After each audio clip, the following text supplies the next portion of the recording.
Bismillahirrahmanirrahim. Assalamualaikum warahmatullahi wabarakatuh. Al-Fatihah ila ruhi sayyidina habibina syafi'ina Rasulillah sayyidina Muhammad ibn Abdullah sallallahu alaihi wa ala alihi wa ashabihi wa azwajihi wa dhurriyyatihi. Ana dhayya li darajati bil jannah wa yanfa'una bi asrarihim wa anwarihim wa ulumihim nafadi barakati fid dini wa dunya wal akhirah.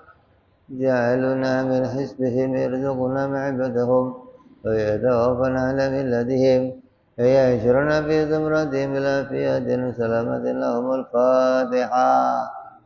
بالله من الشيطان الرجيم. بسم الله الرحمن الرحيم. الحمد لله رب العالمين الرحمن الرحيم مالك يوم الدين إياك نعبد وإياك نستعين اهدنا الصراط المستقيم صراط الذين أنعمت عليهم غير المغضوب ولا الضالين آمين. بسم الله الرحمن الرحيم. نويت تعلما وتعليما وتذكرا وتذكيرا ونفعا والانتفاع والإفادة والاستفادة والحث على التمسك بكتاب الله سنة رسول الله صلى الله عليه وسلم ودعاء إلى الهدى والدلالة على الخير ابتغاء مرضاته وقربه وثوابه وحسن الخاتمة مع اللطف والعافية وصلاح العاقبة.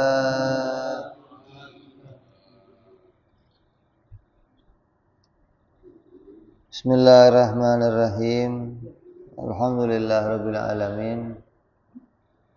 Salatu wassalamu ala asyrafil anbiya'i wal mursalin sayyidina wa habibina wa syafi'ina wa maulana Muhammadin wa ala alihi wa sahbihi ajma'in. Amma ba'du. Qala musanniful kitab rahimahullah wa nafa'ana bihi wa bi ulumihi fid darain. Allahumma aftah qulubana futuhal arifin wa bi hikmatika wansur alaina bi rahmatika ya arhamar rahimin. Sampai apa kemarin kita?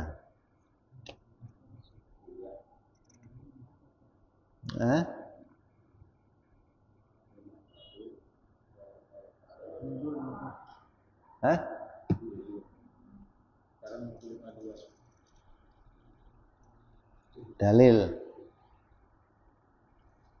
wajib para nabi bersifat sidik.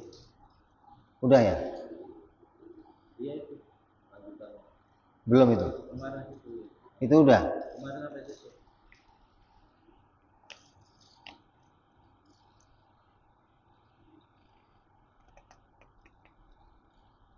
Wajib nabi bersifat sidik. Terus lanjut ke amanah sekarang. Adapun yang menunjukkan wajibnya sifat amanah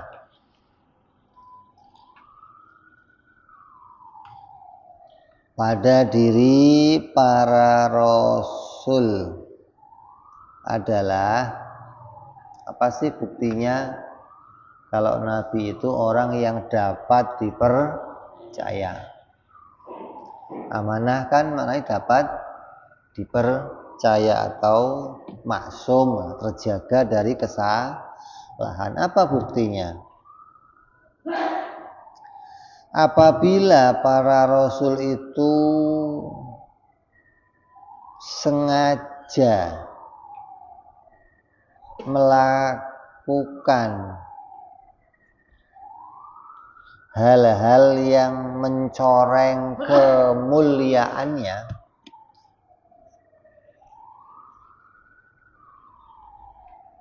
seperti melakukan yang haram atau melakukan yang makruh.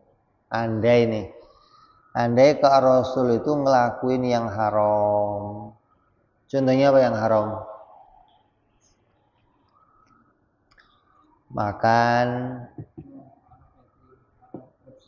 Makan B2. Hukumnya apa? Haram. Atau minum arak atau riba. Itu namanya perbuatan yang haram. Atau makruh. Apa contohnya makruh? Contohnya perkara makruh apa?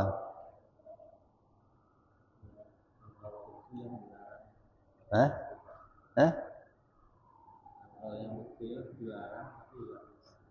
Makruh itu yang mengerjakan tidak dapat dosa, tapi yang meninggalkan dapat pahala. Contohnya apa? Seperti wudhu 1 kali. Ini kalau wudhu basuhannya berapa kali? Kalau ini wudhunya cuma 1 basuhan, hukumnya apa?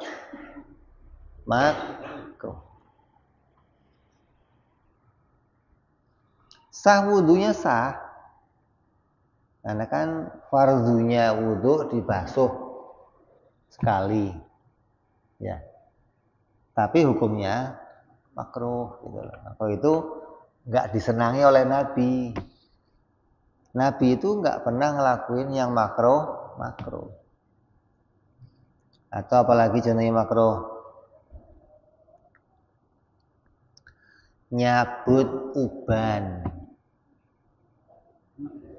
Hukumnya makruh. Kadang ini suka kan sama anak-anak ini pak cucu nyabutin putihnya kakek, bawa 1 cepet. Wah, cepet tuh. Hah? Hukumnya apa? Makruh. Makan bawang, jengkol, ududul bakok, ngerokok.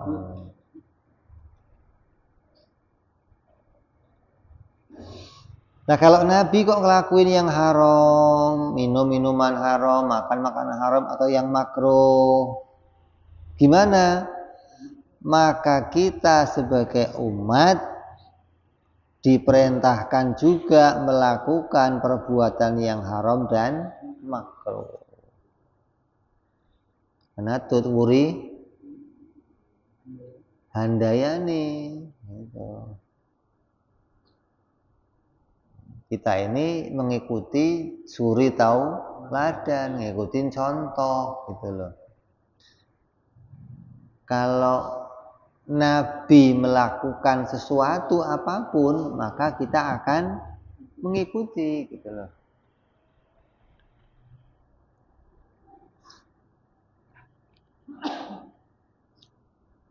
Kayak apa? Para sahabat-sahabat itu kalau mereka keluar rumah jumpa dengan Nabi, mendapat berita, dapat informasi, pulang bininya nanya, tadi Nabi ngomong apa? Tadi Nabi ngerjain apa? Contohnya gimana? Mereka lebih senang dapat informasi itu dibandingkan lakinya bawa duit, coba. Karena memang mereka dicetak jadi orang-orang yang beragamanya itu benar. Hingga ketika informasi tentang agama itu masuk, gembira sekali mereka. Gitu. Jadi Nabi itu setiap hari langsung ditanya informasinya. Nabi ngerjain apa, ngelakuin apa, contohnya gimana, kamu ikut apa enggak. Maka enggak ada Nabi kok ngelakuin yang haram atau yang makruh. Kalau bahkan yang safasifil umur. Safasifil umur itu perkara yang makruh enggak, tapi rendah. Apa contohnya? Enggak makruh tapi rendah. Contohnya apa? Ngupil.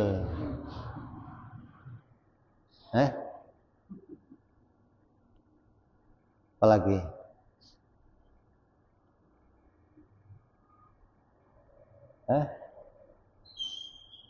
Namanya safasifil umur, perkara yang rendah. Kentut depan orang, bret. Namanya ada seorang presiden kok ngupil, dilarang nggak? Tapi turun martabatnya. Nah, Nabi ini nggak pernah ngelakuin apapun yang menyebabkan martabatnya turun, gitu loh.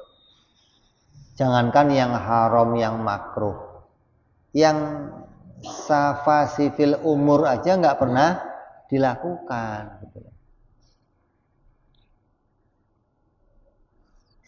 Maka apabila kok Nabi ngelakuin itu semua, maka kita pasti sebagai umatnya pun akan diperintahkan melakukan yang haram atau yang makruh.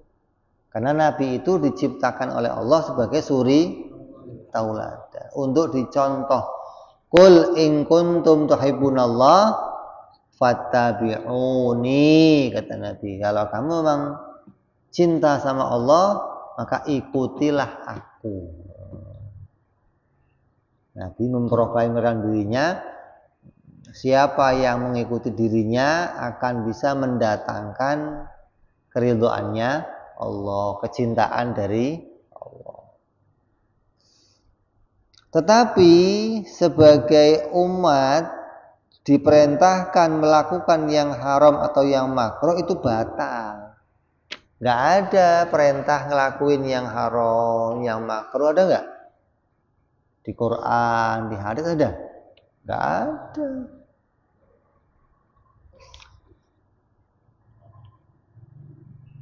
Karena Allah Subhanahu wa ta'ala berfirman dalam Al-Quran, innallaha la ya'muru bil fahsya. Sebenarnya Allah itu tidak pernah memerintahkan kepada perkara yang jelek. Hingga Nabi itu nggak pernah ngelakuin yang jelek.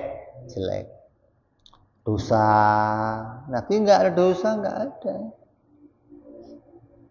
Artinya nggak pernah ngelakuin perbuatan yang haram.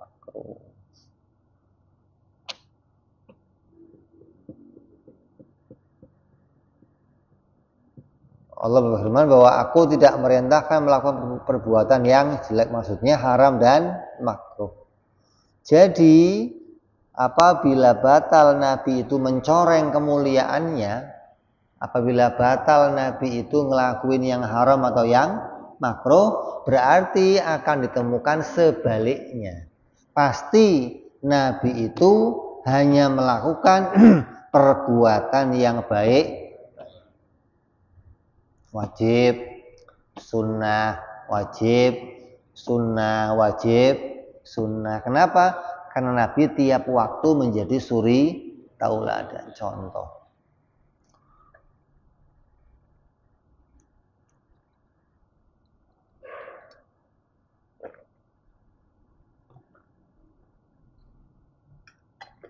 Dikatakan guru kencing berdiri, itu cerdas muridnya apa gimana? gurunya berdiri, muridnya bisa begitu. Maksudnya gimana itu? Maksudnya biar muridnya nggak ikutan.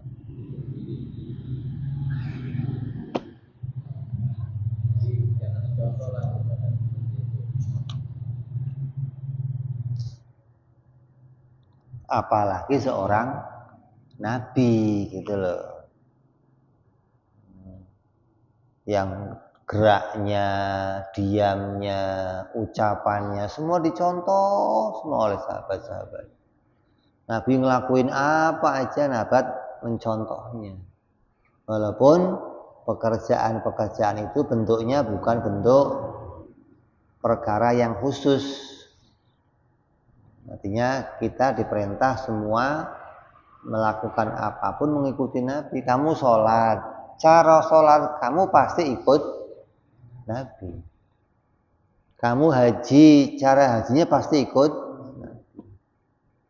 Kamu puasa, kamu zakat, kamu berperang, kamu taat sama orang tua, hormat tetangga, pasti ikut perintahnya. Dan nabinya mencontohkan gitu loh. Menunjukkan ini adalah bentuk nabi itu adalah suri tauladan dari Allah Subhanahu wa taala. Jadi dalilnya gampang. Kalau umumnya ada orang-orang kafir, orang-orang Nasrani, orang Yahudi mengatakan ada nabi punya dosa. Nabi Dawud pernah begini, Nabi Sulaiman pernah begini, Nabi Nuh pernah begini, ceritain dosa-dosanya tuh. Oh, kalau emang Nabi itu pernah berdosa dan Nabi itu sama kayak kita, banyak dosanya, terus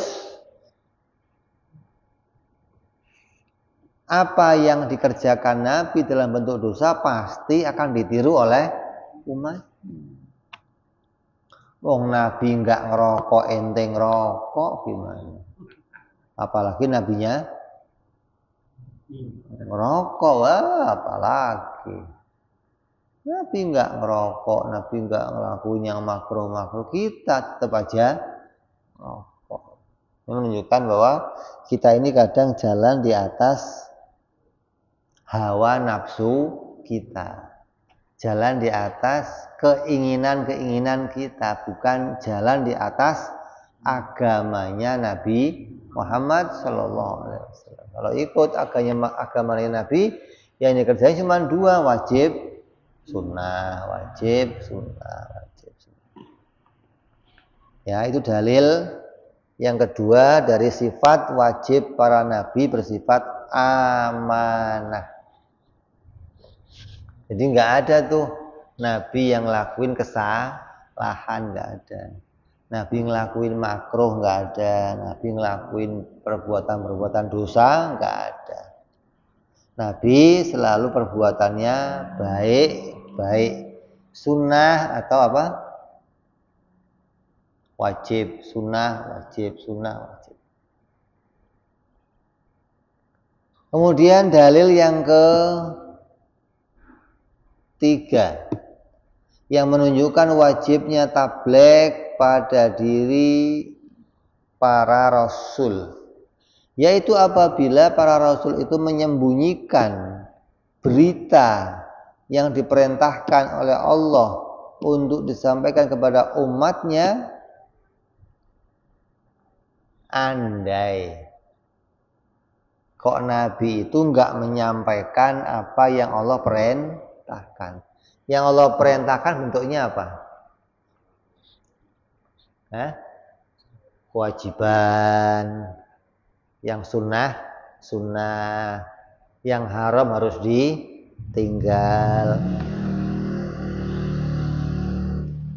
Yang makruh. Ini namanya hukum nih. Hukum yang didatangkan oleh Nabi dari Allah Subhanahu wa ta'ala. Dan semua hukum-hukum itu enggak mungkin ada yang tidak disampaikan. Apabila Nabi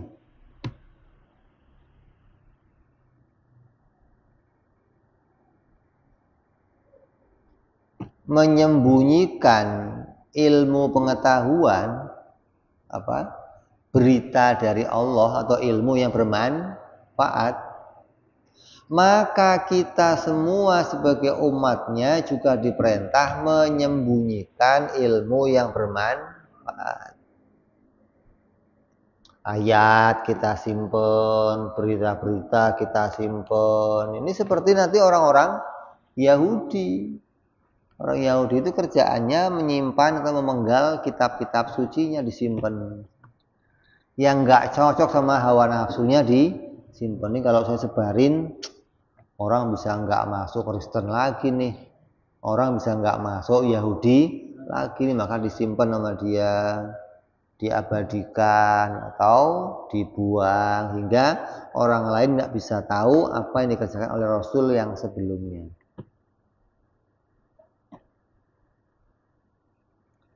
Jadi mustahil para nabi dan rasul menyembunyikan perintahnya Allah untuk disampaikan kepada umat. Kalau demikian, maka kita pun akan ikut-ikut menyembunyikan ilmu. Maka kita semua sebagai umat pasti akan juga diperintahkan menyembunyikan ilmu yang bermanfaat. Tapi hal itu adalah perkara yang batal. Karena Allah Subhanahu wa taala berfirman dalam Al-Qur'an, ulaika yal'anuhumullahu wa yal'anuhumul la'inun. Dan orang-orang yang menyembunyikan ilmu yang bermanfaat, maka semua orang itu akan dimatikan oleh Allah.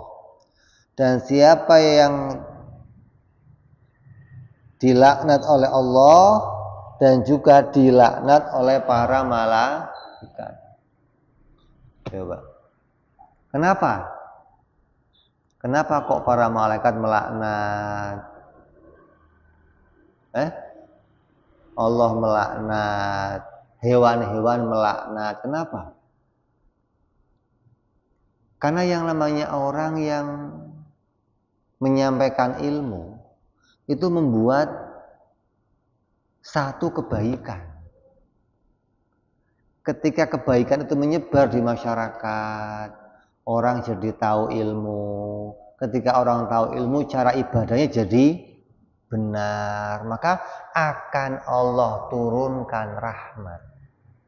Hujan turun, ketentraman turun. Kalau hujan turun, yang untung siapa? Manusia doang atau ada yang lainnya? Semuanya untung. Hewan untung, tumbuh-tumbuhan untung. Makanya ketika ada manusia kok menyimpan ilmu, artinya di sekitar sini ada orang yang banyak nggak ngerti sholat nih. Dia ngerti hukumnya sholat, tata cara sholat, tapi dia nggak mau nyampe. Maka dia dilaknat oleh Allah, dilaknat oleh para malaikat, dan dilaknat oleh orang-orang yang bisa melaknat. Siapa aja? Kenapa? Karena hilangnya rahmat dari Allah, hilangnya keberkahan dari Allah, sebab orang-orang yang menyembunyikan ilmu pengetahuan. Itulah makanya para nabi itu nggak pernah tuh. Para nabi itu bahkan kalau punya guru, sampai gurunya itu dikeruk habis ilmunya. Ya. Imam Malik habis ilmunya dikeruk Imam Syafi'i. Setelah selesai Imam Syafi'i ngaji, Syafi'i saya udah habis ilmunya. Terus gimana guru? Kamu sekarang datang ke rumahnya berguru sama dia. Tuh, ditunjukkan guru yang lain. Jadi banyak orang-orang dulu itu malah muridnya lebih pintar dari gurunya. Kenapa? Karena muridnya belajar kemana-mana. Dari guru ini udah habis ilmunya pindah guru lain. Guru lain habis ilmunya pindah lagi guru lain. Coba banyak mana ilmunya? Menunjukkan bahwa Nabi itu nggak pernah menyembunyikan ilmu sama sekali. Semua sahabatnya semua pasti diajarkan ilmu. Nah, ilmu yang diajarkan apa? Ilmu yang diajarkan yang berkaitan dengan apa? Segala macam yang mendatangkan rahmatnya Allah. Ilmu yang disampaikan adalah yang berkaitan dengan apa yang diperintahkan oleh Allah Subhanahu wa ta'ala. Jadi pantas kalau ada orang kok nyimpen ilmu yang ngelaknat nggak cuman Allah, nggak cuman malaikat, tapi semua yang bisa melaknat ikut melaknat. Kenapa? Karena gara-gara dia nggak ngajari ilmu, orang jadi bodoh. Gara-gara orang bodoh, rahmat nggak turun, gitu loh. Makanya kalau ada orang belajar nih, dari rumah belajar, mau ke majelis taklim, niat saya mau ngaji, itu malaikat menaungi, hewan-hewan mendoakan, semuanya mendoakan. Kenapa? Ketika dia dapat ilmu, kemudian dia mengamalkannya, Allah akan mendatangkan rahmat. Jadi buktinya apa? Kalau Nabi itu orang yang tabligh, buktinya adalah apabila Nabi tidak tabligh, ya pasti Nabi menyembunyikan. Kenapa? Karena Nabi itu orang yang mendapatkan wahyu dari Allah. Kalau dia dapat wahyu dari Allah, berarti ada sesuatu ilmu pada dirinya. Kalau ilmu itu nggak disampaikan, berarti ilmu itu disimpan. Kan dua doang kemungkinannya. Kamu punya duit, taruh di dompet. Kemungkinannya dua, dikeluarkan atau tetap di dalam dompet. Kan dua doang kemungkinannya. Nabi mendapat wahyu dari Allah. Kemungkinannya dua, apa? Disampaikan atau disimpan. Nah, kalau Nabi kok menyimpan, berarti ilmu pengetahuan juga diperintahkan untuk disimpan. Ente tahu ilmu, kamu simpan. Kamu tahu ilmu agama, kamu simpan. Kamu tahu. Kalau begitu nih generasi berikutnya gimana? Bodoh. Lah, orang yang suka nyimpen ilmu siapa? Orang yang suka nyimpen ilmu mestinya bukan kiai. Siapa di antaranya? Koki. Coba kamu tanya resepnya sop, nggak dikasih sama dia. Oh, nggak bisa. Itu rahasia. Kalau gua kasih, gua rugi dong, gua saingan dong lu gitu. Rahasia dapur. Terus guru silat. Guru silat itu mesti punya ilmu pamungkas. Muridnya nggak dikasih tahu. Kenapa? Takut dikalahin muridnya. Nanti kalau dia mati, baru kasih tahu. Buka bawah bantal saya. Ada ilmu terakhir buat kamu. Bisa mati dia. Tapi kalau guru agama nggak ada begitu, nggak ada. Guru agama mesti ilmu semua disampaikan. Tapi kalau ilmu-ilmu yang lain tuh mungkin begitu, gitu loh. Kenapa? Saingan. Tapi kalau guru sama murid nggak ada saingan, nggak ada. Ya, justru seorang guru itu bangga kalau muridnya berhasil tambah pinter. Coba guru-guru SD itu. Tetap SD aja ngajarnya, muridnya udah sarjana, jadi Habibi. Itu Umar Bakri kan kamu kenal?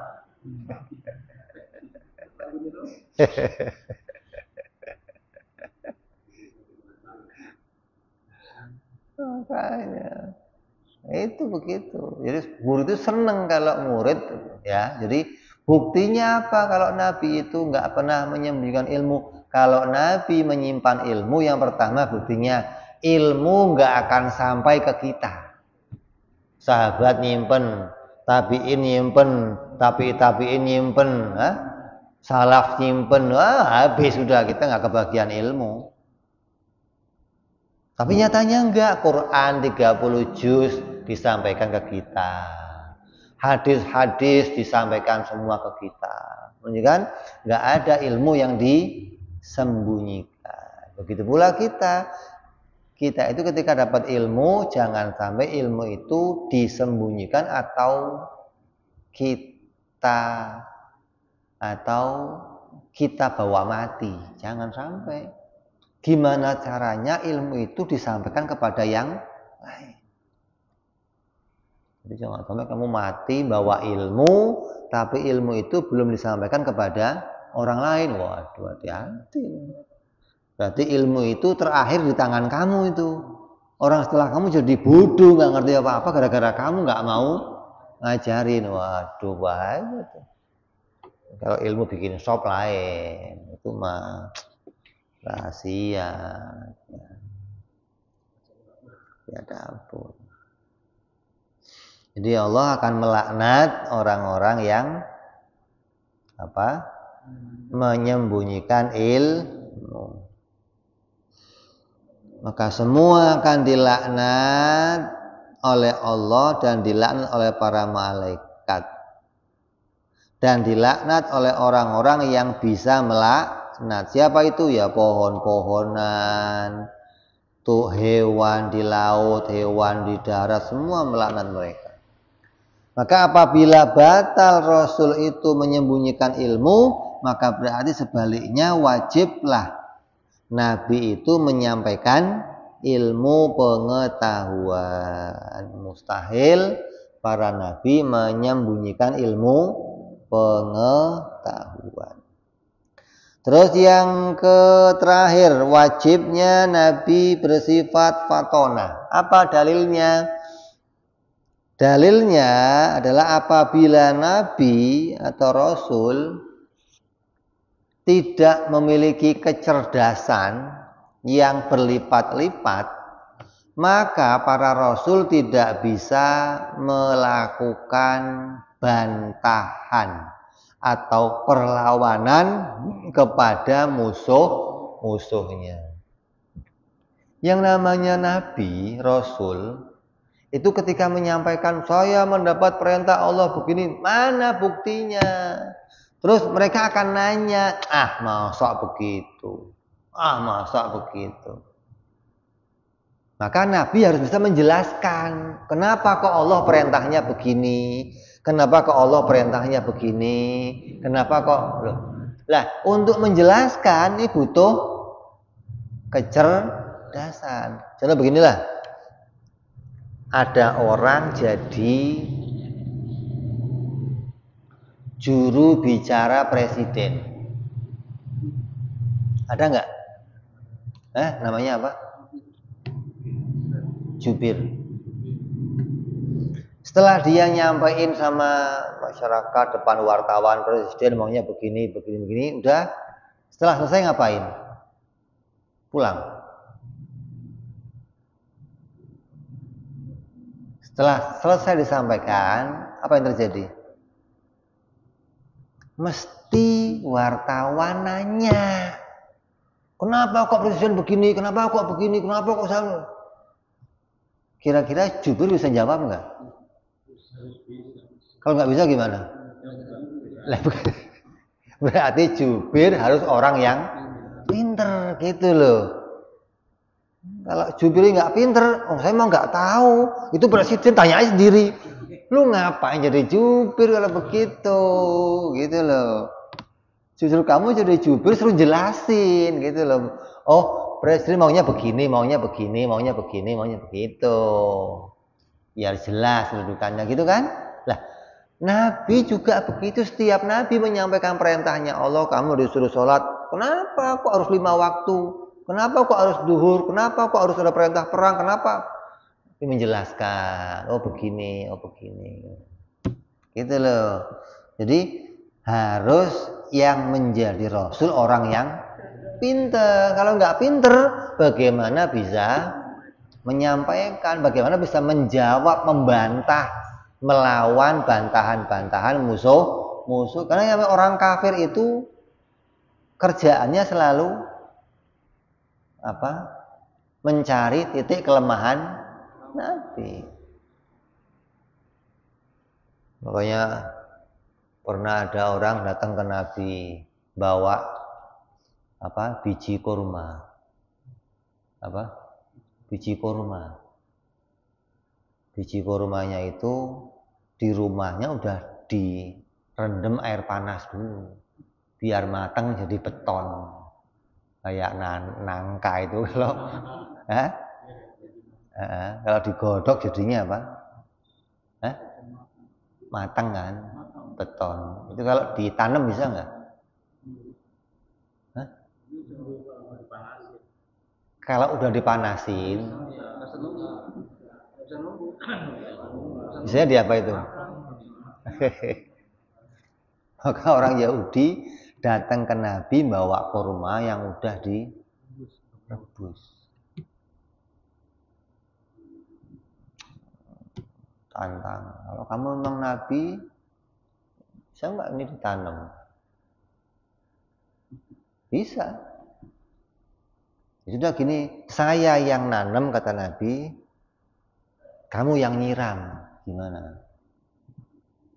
Atau kamu yang nanam, saya yang nyiram. Bingung orang Yahudi ini. Kalau ntar yang nanam saya yang kesalahan, nggak bisa nunggu. Enggak lah, nanti yang nanam lah, saya yang nyiram. Itu udah. Tapi yang nanam tuh, tanam. Siram. Umur sehari nunggu. Besok datang lagi, siram lagi, sudah tambah gede. 3 hari, bingung dia ini kok. Begitu berbuah, buahnya hitam. Kurmanya hitam. Kata orang Yahudi, saya baru lihat kok kurma hitam begini. Kata Nabi apa? Ya orang bijinya lu godok, gimana nggak hitam?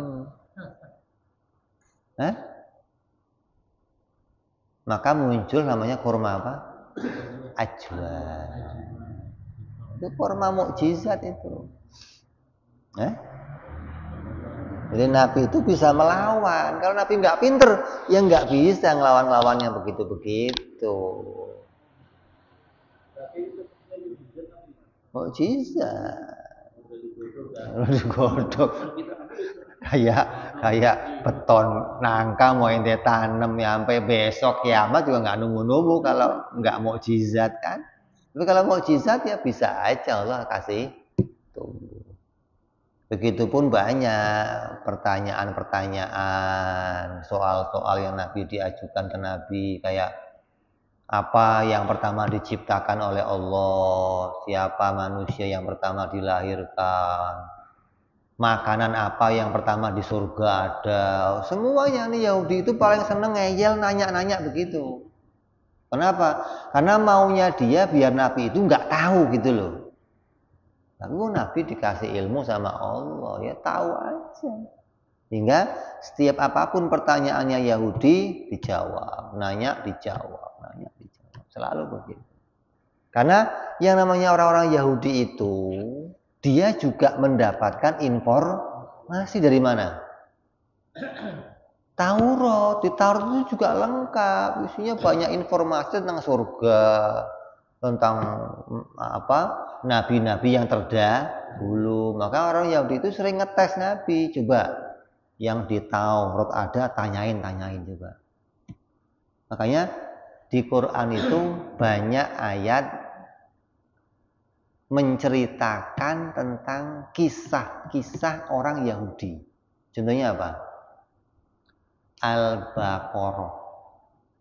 Al-Baqarah, sapi betina, itu orang Arab nggak ngerti ini apa. Ayat kok surat judulnya sapi betina, ini apa urusannya? Lah, kejadian sapi itu di mana kejadiannya? Orang Yahudi. Kejadian zaman Nabi Musa. Makanya orang Yahudi bingung, ente ini nggak pernah baca Taurat, nggak pernah ngerti Taurat, kok bisa nyeritain isinya Taurat, gitu loh. Menunjukkan apa? Kecerdasannya Nabi. Nabi ngerti isinya Injil, diceritakan Injil begini, bagaimana riwayat Nabi Isa, Siti Maryam, riwayat Nabi Dawud, riwayat semua diceritakan, menunjukkan kecerdasannya Nabi Shallallahu Alaihi Wasallam. Begitu pula nabi-nabi yang sebelumnya semua cerdas-cerdas. Apalagi urusan ketuhanan. Ketika Nabi nanya sama orang-orang Arab, orang Arab, saya tanyain kamu, ente ini Tuhannya berapa? Banyak. Ente Muhammad satu. Kita yang banyak aja kadang keteteran nomor satu. Nah, jawabnya beginilah. Kalau ente Tuhannya banyak, ini sama saja seperti ente ini jadi seorang budak. Kalau seorang budak punya tuan banyak, dengan seorang budak punya tuan satu, enak mana? Enak mana? Kenapa? Begitu. Lah kalau ini kok tuannya banyak, ini merentah, belum selesai, ini merentah lagi. Udah capek di jalan loh. Dia mikir iya juga ya. Terus panggil lagi sini. Ente ini nyembahnya patung-patung ini, iya. Ini Tuhan, iya. Nah, sekarang saya mau nanya nih, kalau hidungnya rusak gimana kata Nabi? Ya kita perbaiki kata orang Arab. Oh, kalau kupingnya copot, ya kita ganti. Kalau bajunya kotor, kita cuciin. Oh, jadi kamu ngurusin Tuhan? Iya. Kok kebalik kayaknya? Yang namanya Tuhan itu ngurusin makhluknya. Kok ada makhluk ngurusin? Ente ini pikirannya. Ya juga. Itu cara Nabi menghujah gitu loh. Cara Nabi bagaimana mengolah pikiran mereka biar sadar. Oh, saya ini salah selama ini. Gitu. Nabi Musa ketemu Fir'aun.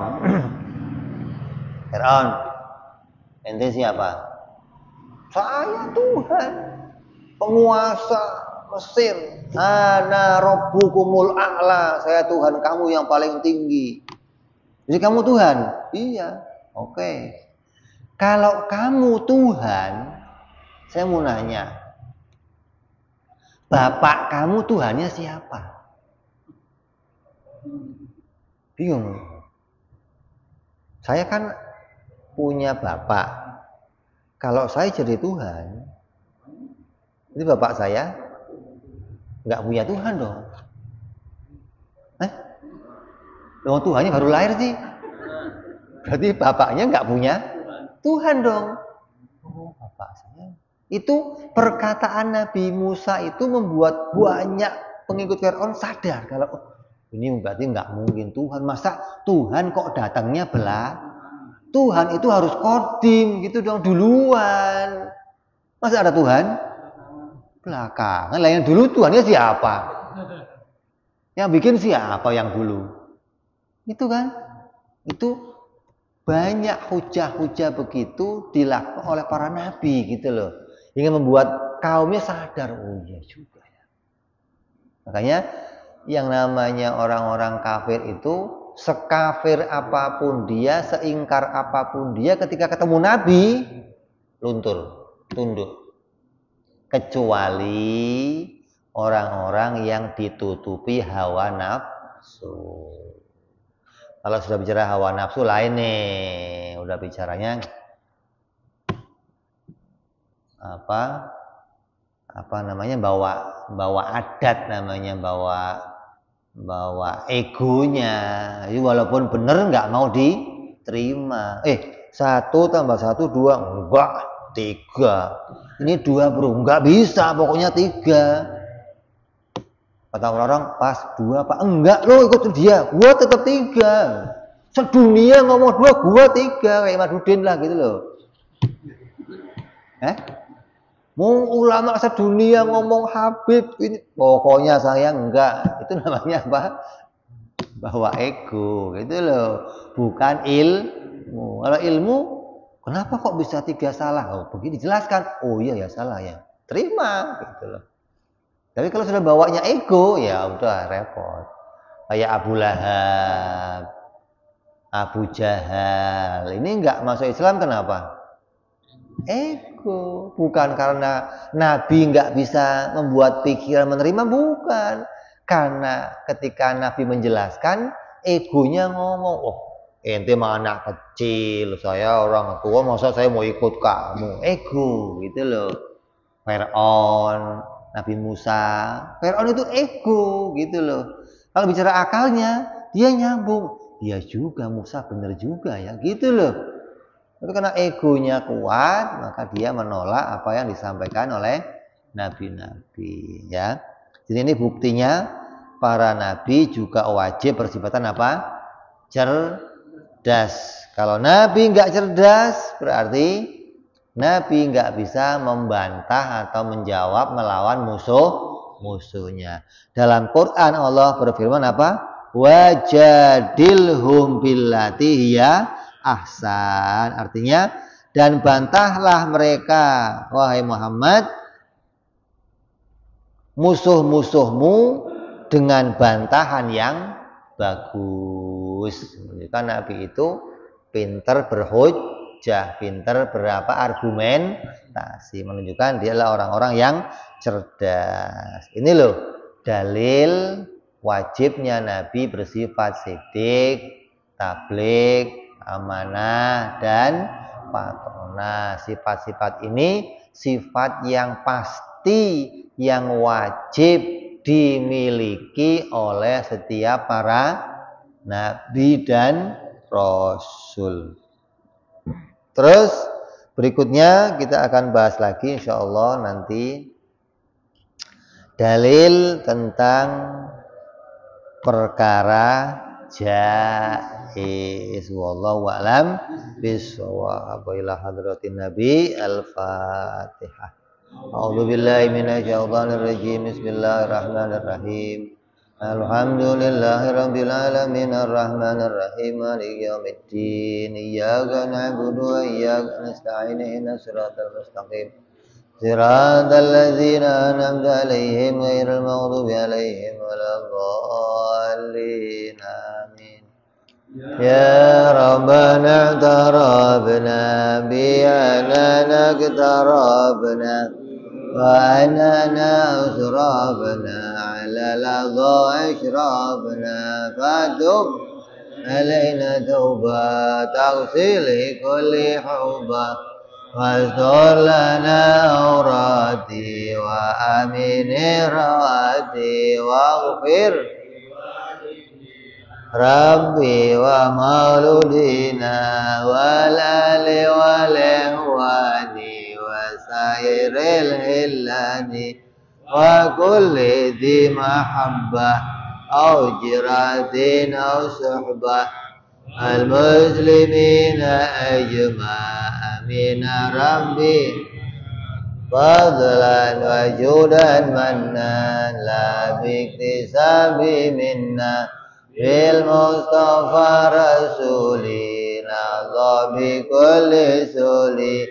salla wa sallam Rabbi alaihi andal habbi wa alihi wa sahbihi dada tasi suhbi walhamdulillahi bil badi wa tanahi subhana rabbika rabbil izzati amma yasifun salamun alal mursalin walhamdulillahi rabbil. Assalamualaikum warahmatullahi wabarakatuh.